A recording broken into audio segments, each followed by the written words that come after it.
everyone, welcome back to another Inside Gaming review. Today we are talking about Pokemon Sword and Shield. Yay! I'm really excited about this review. I know my partner in crime over there, Kaden, is incredibly excited about this review. Kaden is the Pokemon master, as we like to call her.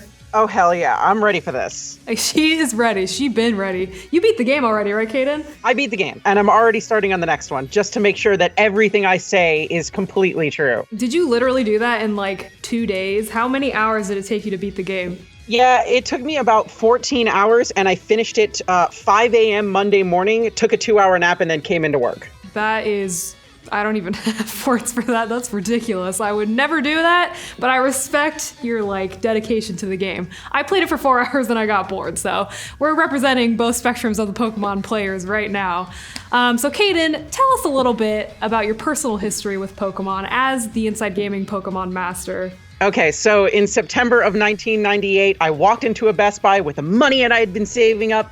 I bought an Atomic Purple Game Boy Color, and I bought a copy of Pokemon Red and Blue, and I've continued that trend of buying both versions of the game forever. So I've had both versions since Gen 1, so you could say I'm kind of familiar with the series, just a little bit. Yeah, absolutely. Which Let's Go did you like better, Pikachu or Eevee? I liked Eevee, but I'm kind of done with Pikachu. He's great, but oversold. You say you're done with Pikachu? I'm done with Pikachu. He's oversold. Chunky Pikachu, though. Chunky Pikachu will always forever be in my heart. Foot Gummy Pikachu? Yeah, he's real good. I'm a big fan of him for sure. I know we already talked about how long it took you to beat the main game, but are you dipping into any post-game content right now? Yeah, I need about 14 hours to complete the main story, but I'm sitting around 26 hours after exploring post-game content and just mucking about. There really isn't a lot of post-game content at all other than exploring the wild area, trying to fill the admittedly smaller Pokedex that they have this time around.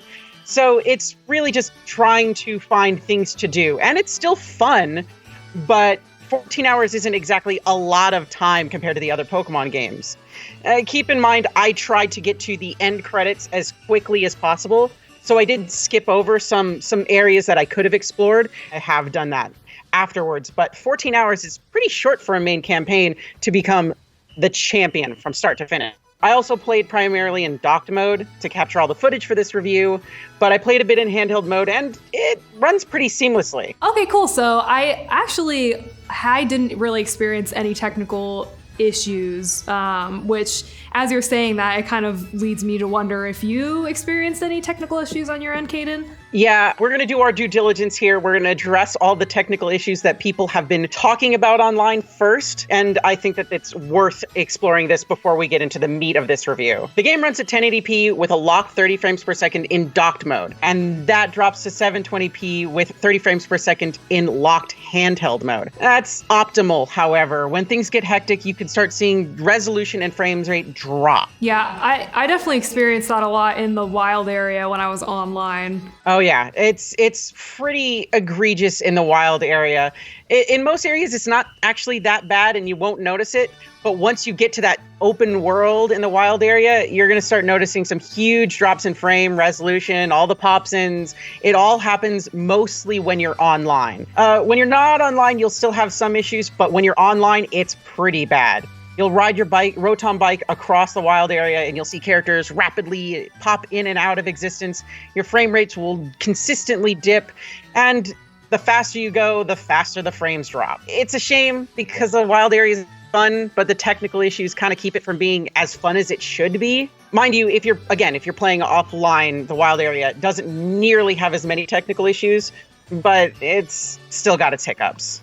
Yeah, I was turning off the online capabilities when I was just kind of wandering around in it. But then, you do want to turn it on for raiding the dens. And I love seeing random bike men popping in right on top of me. But yeah, no, it's really mine was really laggy. It was bad. And everyone in the chat when I was playing was worried that the game was going to crash, which thankfully didn't happen. But it was definitely a concern. So speaking of online, is there stuff in this game that you need online to be able to do? Yeah, unfortunately, a lot of the stuff that people have become accustomed to, it's locked behind online. Any type of online trading or connecting to other people or those big max raid battles with random people all over the world, yeah, it's locked behind Nintendo's online service, which is still not so great.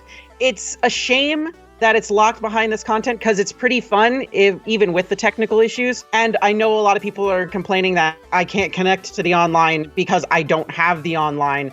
And these features were there since the beginning, or once we actually had the global trade system. So I can understand that there's some frustration there, but it's really no different than seeing things go from non-Xbox Live to having to require Xbox Live. It's just Nintendo took 15 years to get there. Right, like we're not used to Nintendo doing this because so far they haven't really done it. Is this the first Pokemon game that they're locking stuff behind being able to be online? Yeah, this is the first time. You didn't necessarily need to have any online functionality before, and now it costs $20 a year, which isn't a lot of money, but still. Still, yeah, you know, with that expectation of being able to play the whole game just from, you know, the game itself, that makes sense. So that would be a little bit jarring.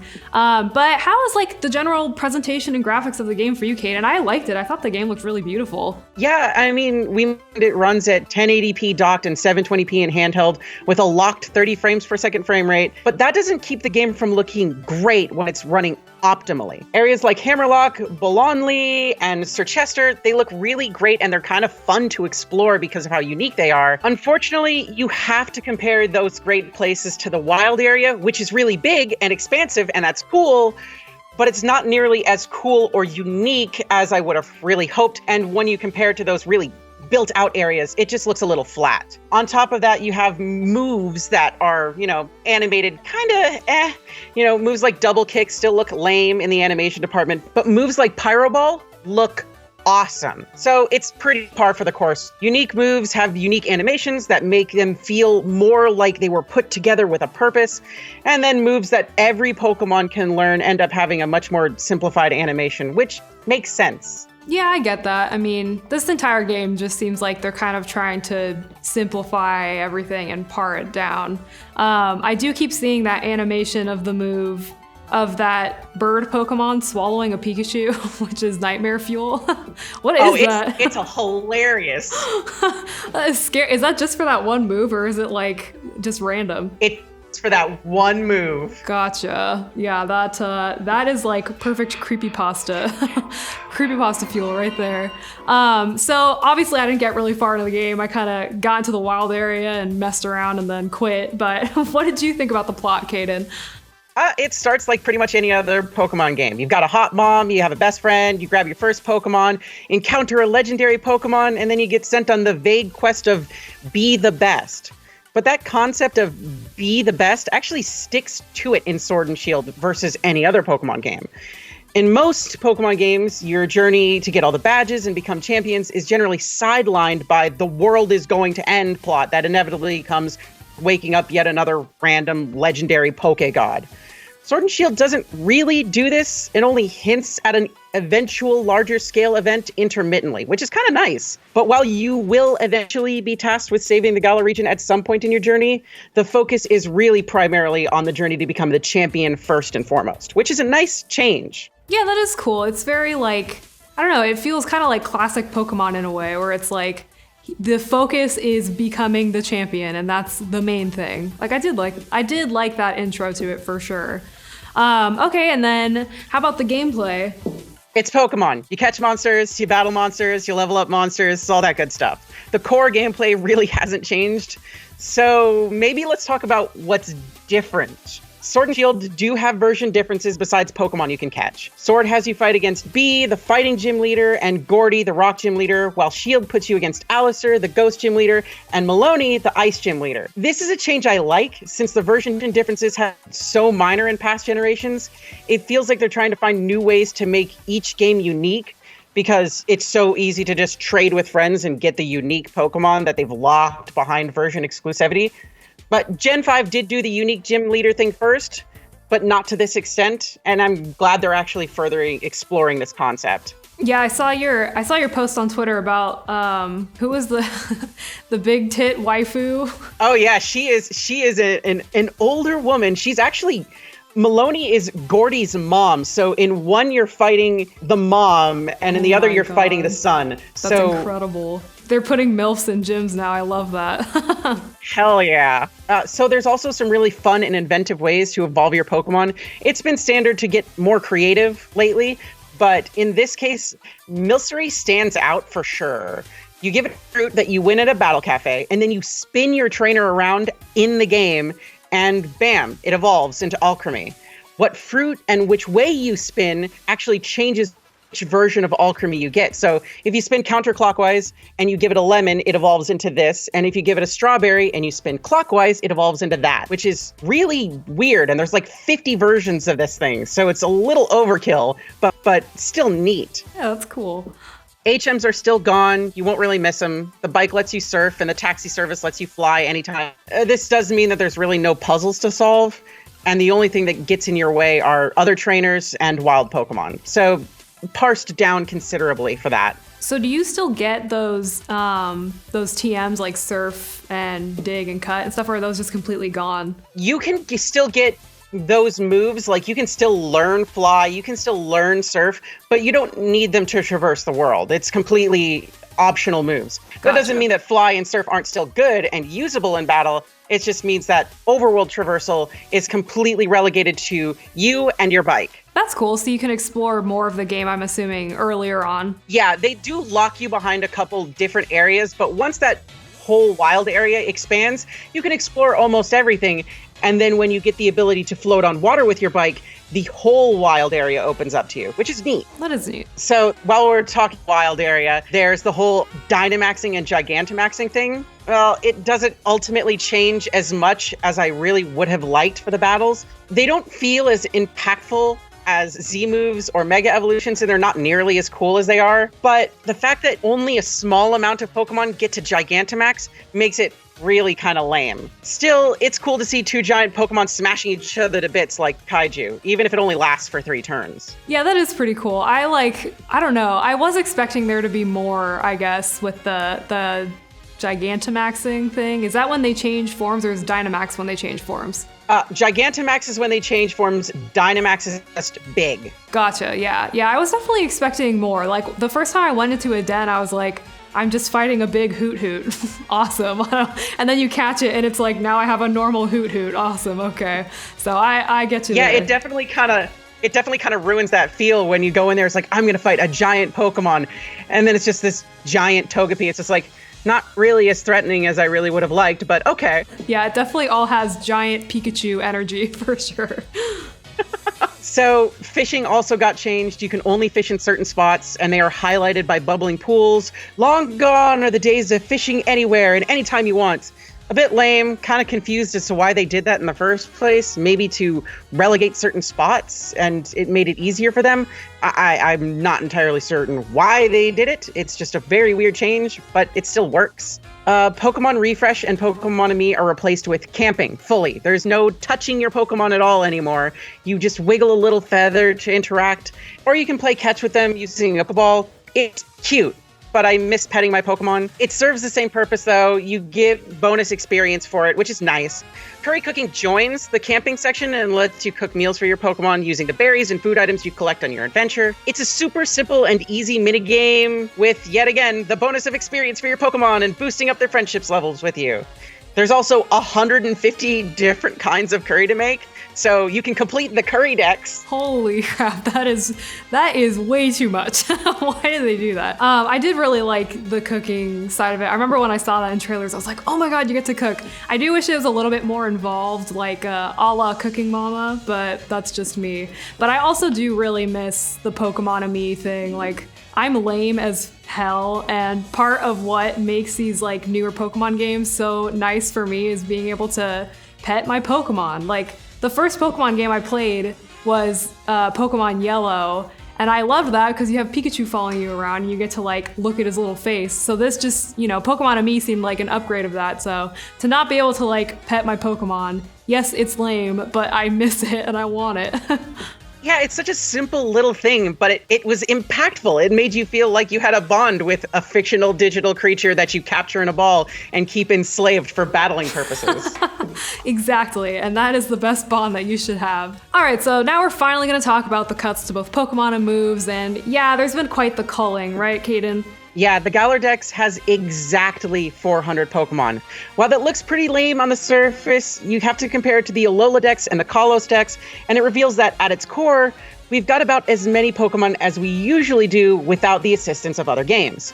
The Alola Dex topped out at 302, while the Kalos Dex hit a whopping 457, which was the largest in the series. But both Alola and Kalos Dexes eventually opened up to the National Dex, and the Galar Dex doesn't, which is what this whole thing is all about. Mind you, to actually complete the National Pokedex throughout the series, you've needed to purchase, connect, and transfer Pokemon via older games to do that. And with the amount of people actually going through the process of doing that, getting smaller and smaller and smaller over the years, it's understandable that Game Freak was pretty willing to cut that feature. There's also 144 moves that were cut from the game, and it shifts the competitive meta around a little bit if you're into that. But these cuts won't really affect you until the ability to transfer Pokemon from older games comes to this one in 2020. Still a bit silly to me, and I feel it's worth noting that hackers have already started putting the cut Pokemon and moves back into the game. So make of that what you will. Oh, good. I totally expected that to happen, so, people will do what they want. Yeah, I mean, I'm probably a more casual Pokemon fan, but to be honest, I felt like so many Pokemon had been added over the years that there was no, when I played a game, there was just such an overwhelming amount of Pokemon that I don't even notice a difference, honestly, with how much they've cut back. Again, that's probably just me for coming from a casual standpoint, but I definitely get why they'd want to tone it down a little bit for simplicity.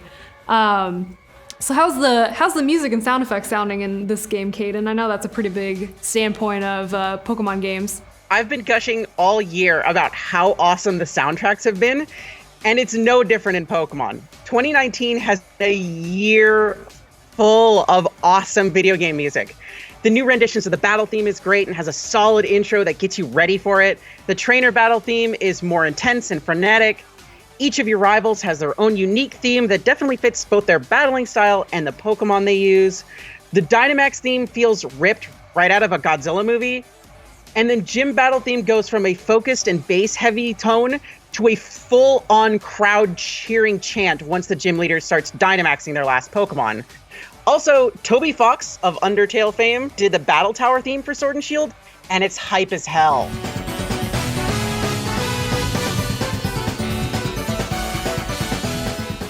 Oh, that's so cool. I didn't know he did that. Yeah, definitely the amount that they put into the music and sound effects in this game makes it feel a lot more of a game. And I think that's kind of what they were going for with this, is first Pokemon game on a console. You have kind of an open area now. Here's a really dope soundtrack. It's this actually feels more like a full-on game instead of a handheld Nintendo thing. So I do like that. It's cool. So Kaden, what are your final thoughts on this masterpiece? Well, Sword and Shield are a full step forward and a half a step back.